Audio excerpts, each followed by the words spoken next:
نظر نہیں آتا کیا میری قیمتی قمیض خراب کر دی ہے تو نے؟ میں جب تک تجھ سے اس قمیض کے پیسے نہ لے لوں تجھے تو یہاں سے میں ہلنے بھی نہیں دوں گا۔ عورت نے بے چارگی سے کہا، میں مسکین عورت ہوں اور میں نے آپ کی قمیض پر گھی جان بوجھ کر نہیں گرایا، مجھ پر رحم کرو اور مجھے جانے دو۔ اس آدمی نے کہا، جب تک تجھ سے دام نہ لے لوں میں تو تجھے یہاں سے ہلنے بھی نہیں دوں گا۔ عورت نے پوچھا، کتنی قیمت ہے آپ کی قمیض کی؟ اس شخص نے کہا، 1000 درہم۔ عورت نے روتے ہوئے کہا، میں فقیر عورت ہوں، میرے پاس سے 1000 درہم کہاں سے آئیں گے؟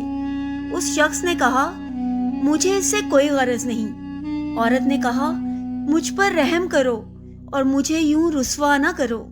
ابھی یہ آدمی عورت پر اپنی دھونس اور دھمکیاں چلا ہی رہا تھا کہ وہاں سے ایک نوجوان کا گزر ہوا۔